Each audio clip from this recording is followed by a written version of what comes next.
We advise businesses on growth and strategy. And most of our clients are high-tech startups and SMEs contributing to the Sustainable Development Goals.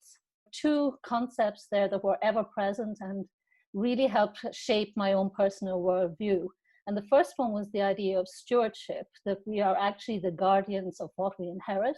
And then the second one is entrepreneurship, that we should protect and enhance what we pass on to future generations. And even though IoT is already pervasive, I feel we're just at the very beginning of the possibilities. If you consider all the developments that are going on in ultra low power and biodegradable sensors, developments in new energy harvesting solutions combined with optimizing all the connectivity aspects, which use a lot of energy. And then also if you include blockchain, which will allow the economy of things rather than the Internet of Things. And then of course, including all the advanced data analytics and machine learning, the so-called cognitive IoT, I think we'll be able to have a much, much greater understanding and deeper insights into all of our systems. And hopefully that will facilitate a lot better decision-making and continue to build a virtuous cycle, basically.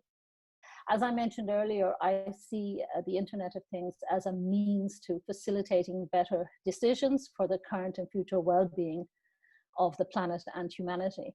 And therefore, I think if you think that the definition of sustainable development is to provide the needs of the present without compromising the ability of future generations to provide their own needs, therefore that means that we have to provide positive benefits now, balanced, as we said, across the three areas of economic, social, and environmental factors, and then continuously monitor, continuously learn, and improve the decisions we make.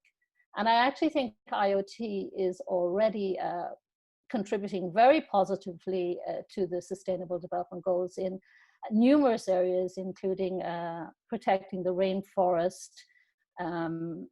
balancing the smart grids, the energy load on the smart grids, environmental control, water control, maximizing food production, minimizing food waste, lots of things like this. And I think this is going to continue in the positive direction. And I think the big thing about some of these goals is that they are so huge and so wide-ranging that as one individual or one small company or even one big company, you can only focus on an area that's within your sphere of influence or your scope of influence. And I think then that's important to accept that work on the area where you're skilled and where you can bring something, and be proud and see your success, celebrate your successes in that area. And yes, it's interacting with other areas, but if we all make a few positive steps, then we'll get there together, you know.